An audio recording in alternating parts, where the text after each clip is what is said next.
비대면 첫 예배를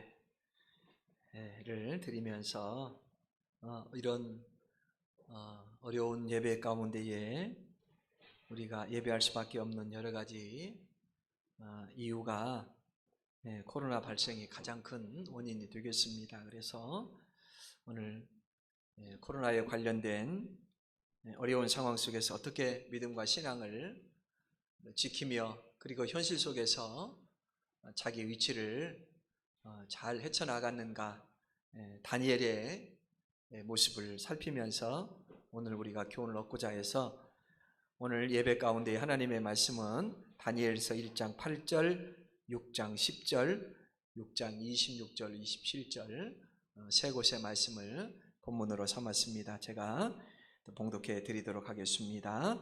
다니엘서 1장 8절입니다. 다니엘은 뜻을 정하여 왕의 음식과 그가 마시는 포도주로 자기를 더럽히지 아니하리라 하고 자기를 더럽히지 아니하도록 환관장에게 구하니. 6장 10절 말씀입니다. 다니엘이 이 조서에 왕의 도장이 찍힌 것을 알고도 자기 집에 돌아가서는 윗방에 올라가 예루살렘으로 향한 창문을 열고 전에 하던 대로 하루 3번씩 무릎을 꿇고 기도하며 그의 하나님께 감사하였더라. 6장 26, 27절입니다. 내가 이제 조서를 내리노라. 내 나라 관할 아래에 있는 사람들은 다 다니엘의 하나님 앞에서 떨며 두려워할지니 그는 살아계시는 하나님이시요 영원히 변하지 않으실 이시며 그의 나라는 멸망하지 아니할 것이요 그의 권세는 무궁할 것이며 그는 구원도 하시며 건져내기도 하시며 하늘에서든지 땅에서든지 이적과 기사를 행하시는 이로서 다니엘을 구원하여 사자의 입에서 벗어나게 하셨음이라 하였더라. 아멘. 오늘 말씀의 제목은 본문을 중심으로 해서 다니엘과 코로나 이렇게 한번 잡아보았습니다. 다니엘과 코로나. 다니엘이 코로나에 걸리거나 코로나의 어려운 상황 속에 있는 것 아니지만 지금 우리 한국교회 전 세계가 코로나로 인하여서 어려움을 겪는 가운데에 있는 것처럼 다니엘도 참으로 어렵고 또 힘든 과정 속에 있는데 그 속에서 그가 그 어려움을 어떻게 현실적으로 대처해 나가며 그 어려운 그 현실 속에서도 또한 믿음을 어떻게 지켰는가 하는 내용들을 우리가 이렇게 비교하여 교훈으로 삼고자 본문의 말씀과 설교의 제목을 다니엘과 코로나 이렇게 잡아 보았습니다. 코로나가 확산되면서 광주 지역에도 확진자가 많아진 상황입니다. 현재 전국적으로 2차 감염 예방 조치가 진행 중이고 어제 저녁 12시부로 2.5단계의 사회적 거리 두기를 선발한 상황이며 광주에서는 8월 27일부터 종교시설에 대해서도 3단계에 준하는 집합 금지 명령을 발하였습니다. 광주에 있는 모 교회에서 확진자가 많이 나오는 상황이므로 광주 지역 전체 교회까지도 집합 예배를 금지하는 행정명령을 내린 것 같습니다. 그러나 확진자가 발생한 교회는 여러 가지 방역과 또는 격리 제한을 하여서 치료하거나 또는 병원으로 이송하는 그러한 조치가 필요하지만 그것을 광주 지역에 있는 모든 교회에 일반화하여서 예배 금지를 명하는 것은 개인적으로는 쉽게 납득이 되지 않고 수용하기 어려운 그런 행정명령이기도 합니다. 그러므로 이런 상황이 발생하고 진행됨에 매우 안타깝고 속상한 마음이기도 합니다. 지난 목회생활 30년 중에 주일날 교회에서 함께 모여서 예배 드리지 못하고 이렇게 비대면으로 또 온라인으로 예배하는 경우는 저도 처음이고 우리 에일교회도 아마 처음인 것 같습니다. 사랑하는 에일교회 성도들께서도 하나님 앞에 함께 모여 예배드리지 못함으로 인하여서 마음에 신앙적인 불편함과 아쉬움이 많으리라 생각되어집니다. 그러나 이번 조치는 광주 지역에 3단계에 준하는 처음으로 내려진 조치이기도 하고 코로나가 확진자가 급격히 확산되는 측면이 많아서 교회와 그리고 식당을 비롯한 여러 곳에서 또 활동하는 곳에도 이러한 조치를 내리게 되어지므로 우리 교회도 이렇게 여기에 함께 참여하며 비대면 예배를 드리게 되었습니다.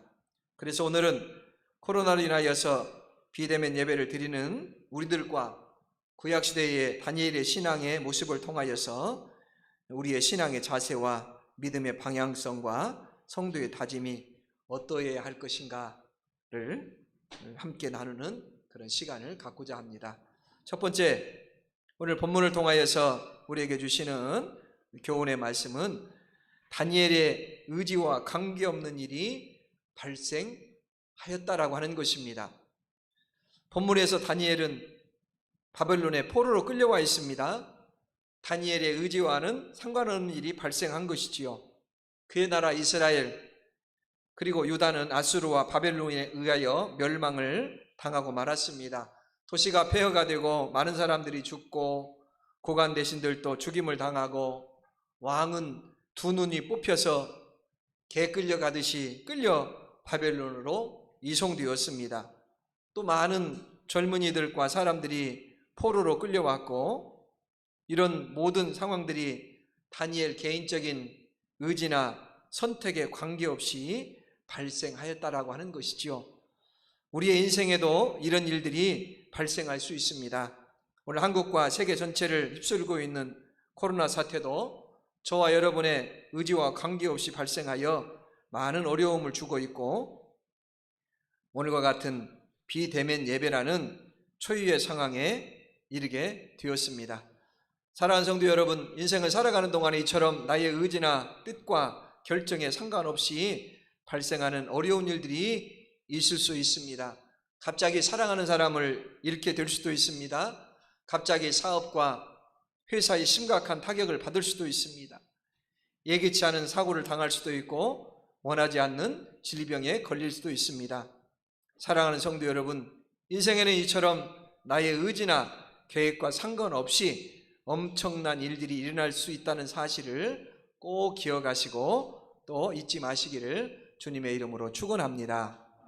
그러나 다니엘은 자기의 의지와 상관없이 발생한 이 어려운 환경 속에서도 자신의 정체성을 잃지 않았다라고 하는 것입니다. 비록 포로 신분이요 만국의 아픔 가운데 있고 스스로 결정권이 없음에도 신앙을 지키기 위하여 과감히 그가 요청하고 행동하는 내용을 오늘 성경에서는 우리가 볼 수가 있습니다. 오늘 읽었던 다니엘서 1장 8절의 말씀이지요. 다니엘은 뜻을 정하여 왕의 음식과 그가 마시는 포도주로 자신을 더럽히지 아니하리라 하고 자기를 더럽히지 아니하도록 환관장에게 구하였더라, 이렇게 말하고 있습니다. 음식에 관한 구체적인 내용은 본문에 나오지 않지만 미루어 우리가 알 수 있는 것은 아마도 레위기에서 금한 음식을 바벨론에서는 먹도록 하였을 것입니다. 다니엘은 포로 신분이고 자기의 생명의 여탈권이 바벨론에 있는 상황 속에서 자기의 신앙과 또 자기가 믿는 하나님과 또 신앙의 정체성을 위해서 어려움을 각오하고 위험을 무릅쓰며 이 위기를 또 돌파해 나가더라고 하는 것이죠. 그는 어떻게 요구하고 있습니까?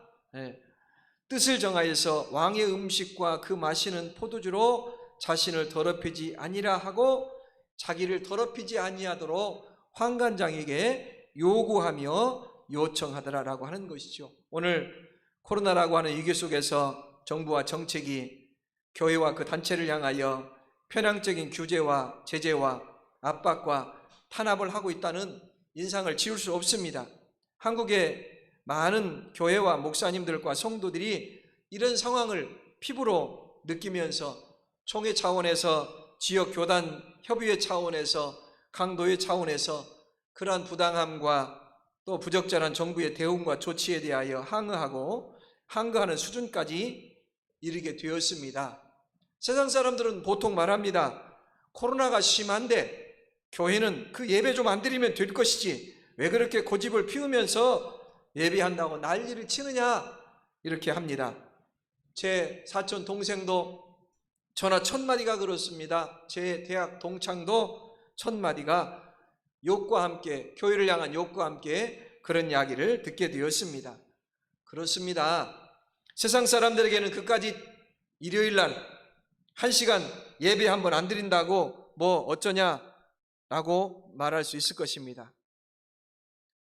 엊그제 대통령께서 교계 지도자들과 서로 연석회의와 간담회를 가졌다는 소식을 듣습니다. 그 가운데에 한교연 대표로 참석했던 목사님이 대통령을 향하여 이런 말씀을 했다라고 하는 방송을 듣게 됩니다. 대통령께서는 교회를 대하심에 있어서 교회를 일반 장사하는 상점이나 또는 식당 취급하지 말아주시기 바랍니다. 교회는 성도들에게 일주일에 한 번 주일에 예배하는 것은 그들에게는 생명과 같은 것입니다. 생명과 바꿀 수 있는 소중한 가치입니다 라고 말했다는 소식을 듣게 되어집니다. 다니엘의 현재 위치와 상황이 모르긴 몰라도 오늘 코로나를 겪고 있는 한국교회 성도들보다 더 어렵고 힘든 상황일 것입니다. 왜냐하면 생명이 경각에 달려있고 그의 신분을 당담할 수 없는 포로이기 때문에 그렇습니다. 그러나 사랑하는 성도 여러분, 다니엘은 그 생명의 위기 가운데에 포로로 끌려와 있는 상황 속에서도 자신이 택한 백성임을 잊지 아니하였습니다. 자신의 신앙을 방해하거나 또 신앙의 정체성을 훼손하는 것에 대하여 그냥 아무 말 없이 그저 따르고 그저 순응하기보다는 자기의 신앙을 지키고 회복하기 위하여서 적극적으로 대안을 제시하고 요구하는 것을 볼 수가 있습니다. 그래서 말합니다. 대안을 제시합니다. 그리고 책임을 지겠다라고 말합니다. 나에게 바벨론의 음식을 주지 마시고 물과 채소만을 주십시오. 그리고 열흘 동안 테스트해 봅시다. 열흘 후에 나의 얼굴이, 나의 모습이 어떻게 변하는가 그 결과를 따라서 내가 순응하겠습니다라고 환관장에게 요구하고 과감하게 요청. 믿음을 따라서 신앙을 지키려고 내 신앙을 양보하지 아니하고 신앙의 이 귀함을 위하여서 힘쓰고 했으니까 하나님마저도 누구를 통하여 환관장을 통하여 도우시고 역사하시더라라고 하는 것이죠. 사랑하는 예일의 성도 여러분, 우리가 교회의 정체성과 우리 크리스천의 신앙의 가치를 세워가는 데 있어서 코로나 전국으로 인하여서 혹여 이런 다니엘과 같이 우리의 신앙과 교회의 가치와 배치되거나 또는 저해하거나 또는 억압되어지는 그런 내용이 있다라고 하면 그 잘못된 정책의 결정과 또는 방향성에 대해서 우리의 신앙을 양보하고 우리의 신앙을 포기만 할 것이 아니라 정부에 대하여 그런 정책을 바라는 그런 관료들에 대하여 우리 한국 교회가 대안을 제시하고 그 대안에 대하여 교회가 책임을 진다고 하면서 이 문제를 적극적으로 풀어나가려고 하는 그런 태도와 자세가 필요할 줄 믿습니다. 코로나가 몇 교회에서 당연히 발생할 수 있습니다. 그러나 발생한 교회는 정부에서 방역을 해야 될 것이고 또 전교인 전수검사를 해서 확진자를 파악해야 될 것이고, 확진자는 병원으로 입원하도록 하는 모든 조치는 나라와 또 정부가 당연히 해야 될 것입니다. 그 교인은 집합 예배를 멈추고 비대면 예배로 전환하고 치료와 회복에 그런 시간을 갖도록 하는 것은 당연할 것입니다. 그러나 한국의 수많은 교회 가운데에 몇 교회가 발생하였다고 하여서 그것을 일반화하여서 모든 교회마저도 예배하지 못하도록, 기도하지 못하도록, 하나님을 향하여 찬양하지 못하도록 할 때에 성도들이 내 신앙을 양보하고 내 예배를 양보하고 내 믿음을 양보하기보다는 다니엘처럼 적극적으로, 그러면 어떻게 이런 가운데에서 우리가 예배도 드리면서 정부의 정책을 따를 것인가, 대안도 제시하면서 또한 우리의 신앙을 지키려고 하는 그런 태도와 자세를 가져야 할 것입니다. 두 번째, 다니엘은 오늘 우리처럼 비대면 예배를 정성껏 드렸더라라고 하는 것입니다. 오늘 본문의 말씀 다니엘서 6장 10절에 보니까 다니엘이 어떻게 비대면 예배를 드리는가 잘 나와 있습니다. 다니엘이 이 조서에 왕의 도장이 찍힌 것을 알고도 자기 집에 돌아가서 윗방으로 올라가 예루살렘으로 향한 창문을 열고 전에 하던 대로 하루 3번씩 무릎을 꿇고 기도하며 하나님께 감사하였더라. 할렐루야. 예배했다라고 하는 것입니다. 비대면으로 하나님께 예배했다라고 하는 것이지요. 바벨론 제국에 총리가 셋이 있었는데 그 중에 다니엘도 총리 중에 한 명으로 뽑혔습니다. 다니엘이 가장 뛰어난 역할을 하였습니다. 다니엘은 성경에 보니까 마음이 민첩하고 다른 총리들과 고관들보다 더 뛰어났다라고 기록하고 있습니다. 왕의 신임이 두터웠습니다. 왕은 다니엘을 전국을 다스리는 총리로 삼고자 하였습니다. 그러나 두 총리와 나머지 고관들, 그리고 그 시기하는 사람들이 얼마나 많은지 다니엘의 허물을 찾아서 죽이려고 하였습니다. 그럼에도 다니엘은 어느 것 하나 흐트러짐이 없고 또 허물을 찾지 못함으로 인하여서 그들이 발견한 것이 다니엘의 신앙의 문제였습니다. 이 신앙의 문제를 걸고 넘어가자. 그래서 그들이 이렇게 모략을 꾸밉니다. 30일 동안 바벨론의 왕 이외에 누구에게도 절하거나 누구에게도 기도하거나 누구에게도 예배하지 못하도록 하자. 그리고는 왕한테도 말하여서 왕의 도장까지 받아서 금령이 되게 했습니다. 왕조차도 이것을 바꿀 수 없을 그런 법령으로 만든 것입니다. 그리고는 유심히 다니엘이 어떻게 하는가 보자 지켜보고 있더라고 하는 것이지요. 그때에 다니엘이 이 어려운 순간을 어떻게 헤쳐나가는가, 오늘 읽었던 6장 10절에 말하고 있습니다. 다니엘은 그 조서의 금령에 왕의 도장이 찍힌 것을 알고도 자기 집에 돌아가서는 윗방으로 올라가 예루살렘으로 향한 창문을 열고 전에 하던 대로 하나님을 향하여 예배하며 감사하였더라고 하는 것이지요. 다니엘은 비대면으로라도 하나님을 향한 그 예배를 멈추지 않았다라고 하는 것입니다. 비록 포로로 끌려와 있고 예루살렘을 떠나와 있고 성전에서 예배하지 못하지만 그는 마음을 다하고 뜻을 다하고 정성을 다하여 신령과 진정으로 비대면으로 하나님을 예배하며 이 예배하는 데에 생명을 걸었더라라고 하는 것이죠.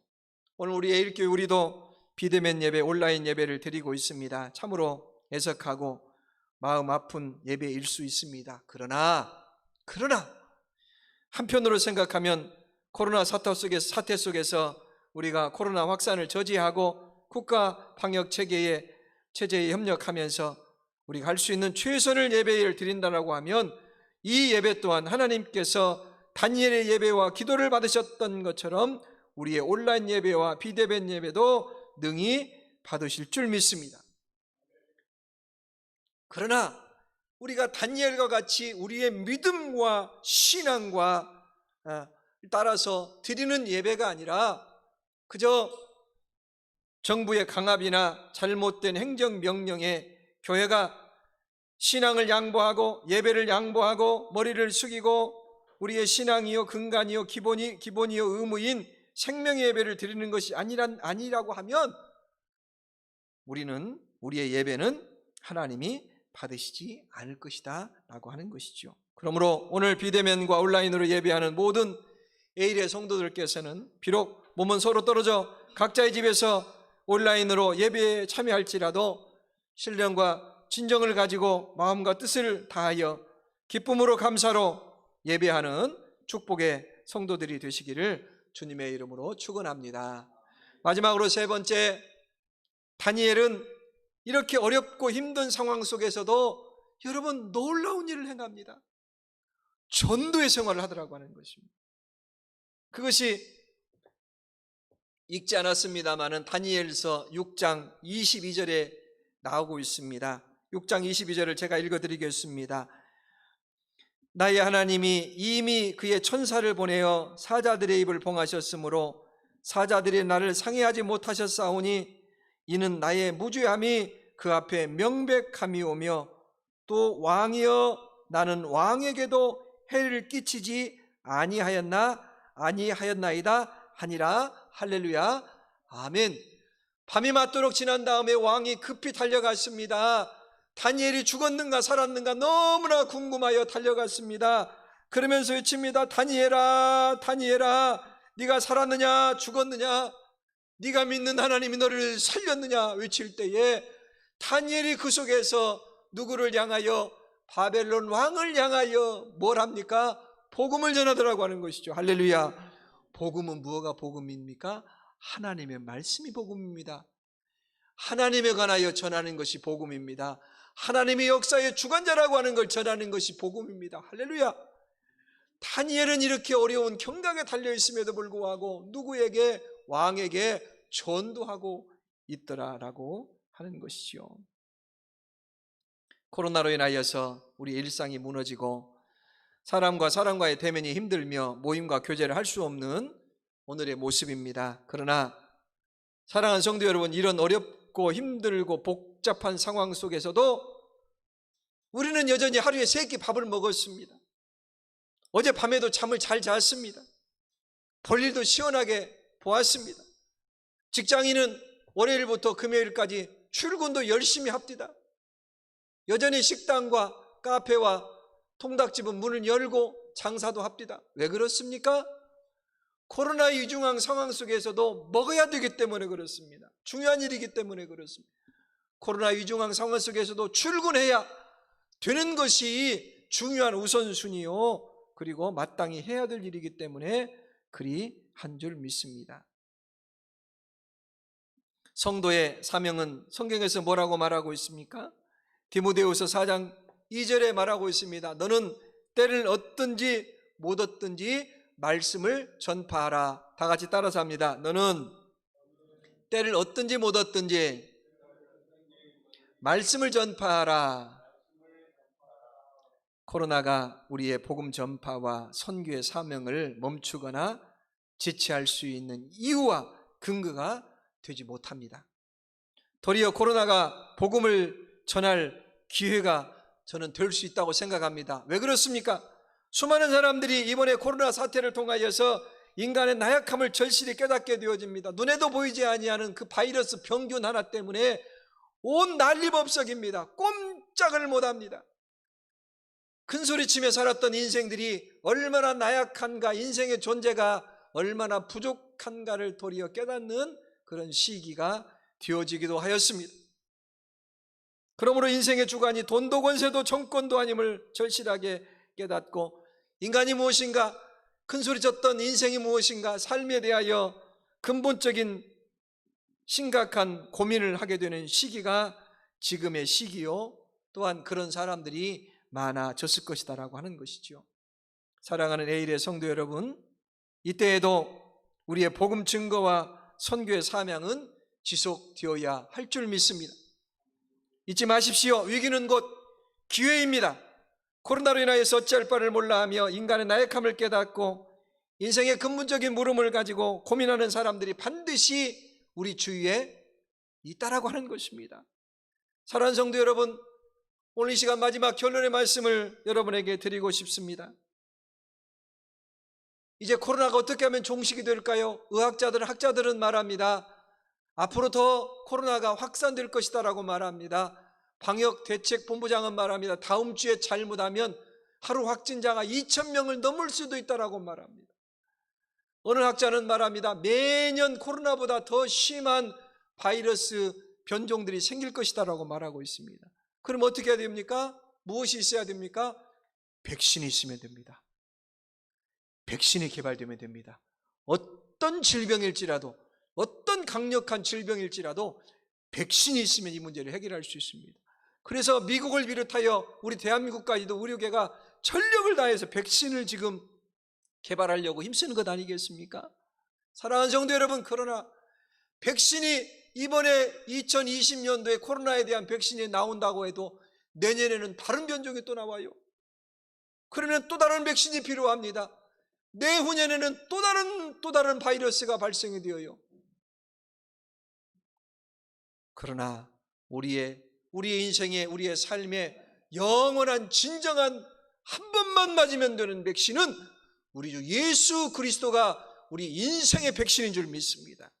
어떤 환경과 어떤 처지 속에서도 예수 그리스도 백신을 우리가 맞게 되어진다라고 하면, 예수 그리스도 안에 있다라고 하면 코로나 위기 속에서도, 경제적인 어려움 속에서도, 건강의 문제 속에도, 어떤 정치적이고 그런 환경 속에서도 우리가 능히 이를 이기며 해결해 나갈 줄 믿습니다. 마지막 결론의 말씀을 드리고 싶습니다. 다니엘이 이렇게 강단 있게 어려움을 헤치고 나갈 수 있었던 이유를 무엇인가 봤더니 그는 이미 코로나 백신을 맞았습니다. 예수 그리스도라고 하는 그가 백신, 하나님이라고 하는 백신을 그 10년 가운데 맞았기 때문에 그 포로 상황의 어려움 속에서도 그것을 이미 능히 이기며 도리어 왕에게까지 복음을 전하고 왕으로 인하여서 바벨론 모든 지역에 하나님의 백신을 선포하는 놀라운 역사를 이루는 걸 오늘 본문에서 보게 되지 않습니까? 예일의 성도 여러분, 우리의 이 위기를 극복하는 것은 백신을 맞는 것인데, 코로나 백신이 아니라 예수 그리스도 백신을 맞음으로 인하여서 이 위기를 이겨나가며 신앙으로도 이겨나가며 우리가 기쁨으로 또 함께 예배할 수 있는 그 날을 맞이하는 여러분 되시기를 예수님의 이름으로 축원합니다. 기도합니다. 고마우신 하나님 아버지, 다니엘의 이처럼 어려운 상황 속에서도, 코로나와 같은 그런 위급하고 위중한 상황 속에서도 자신의 신앙을 더럽히는 음식을 먹지 아니하며, 예배를 드린다라고 하면 생명을 갖다가 꺾는 그런 위기 속에서도 생명을 걸고 예배하며 포기하지 아니하며, 그런 위중한 상황 속에서도 전도하기를 그치지 아니하므로 바벨론 온 전역에 하나님 백신, 예수 그리스도 백신을 전파하는 놀라운 역사를 이루었던 것을 기억하면서, 이런 위중한 위기 속에서 우리 예일교회 성도들이, 우리 예수 믿는 우리들이 바르게 신앙함으로 인하여서 세상 속의 빛으로 소금으로, 그리고 우리의 신앙을 굳게 지키는 그런 은혜가 충만히 임할 수 있도록 도우시기를 간절히 원하옵고 바라오며 예수 그리스도의 이름으로 기도하옵나이다. 아멘. 우리 찬송가 29장